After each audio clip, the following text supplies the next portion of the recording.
Djeca, stara samo 2 i 3 godine, umrla su nakon samo nekoliko dana hospitalizacije. Njihova starija sestra, 14, je povrijeđena u očajničkom pokušaju da ugasi požar.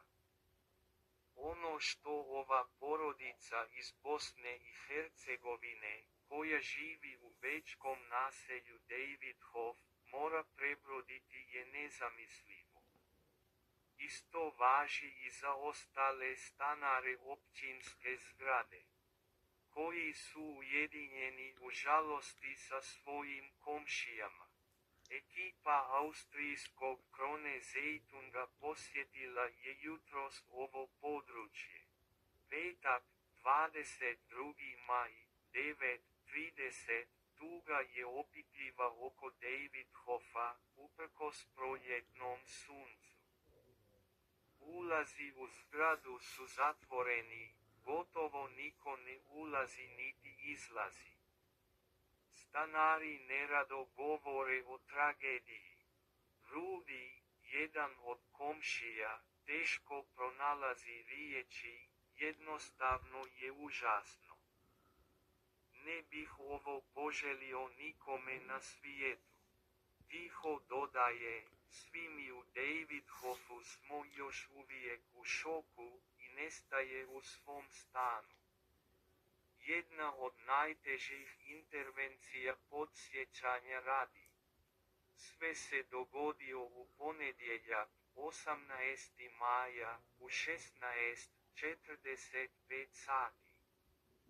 Bečka profesionalna vatrogasna služba dobila je poziv koji će dugo ostati urezan u sjećanje svih učesnika. Požar u stanu u Davidhofu u Ottakringu na izgled rutinski slučaj u milionskom gradu, ali ovaj put je sve bilo drugačije.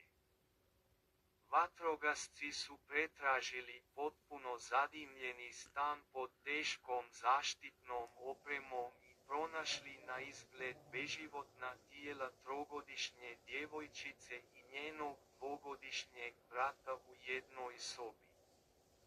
Njihova sestra, 14-godišnja djevojčica, povrijeđena je dok je očajnički pokušavala ugasiti požar. Ona je prošla se lakšim povredama, ali njen brat i sestra nisu preživjeli iako su reanimirani. Oboje su jučer preminuli u bolnici.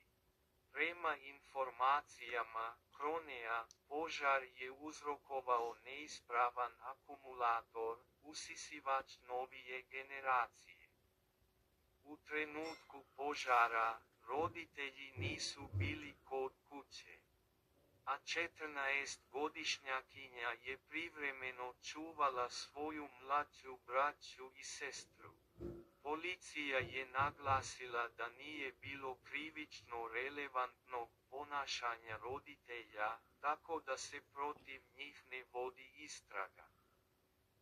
Glasnogovornik vatrogasaca Jürgen Figel upozorava da se zbog velikog broja baterija koje se koriste u svakodnevnom životu, ovakvi incidenti događaju sve češće. Savjetuje da se baterije i akumulatori nikada ne pune u prostorijama s detektorom dima, a ako su vidljivo oštećeni, odmah ih iznesite van ili odvezite na deponiju.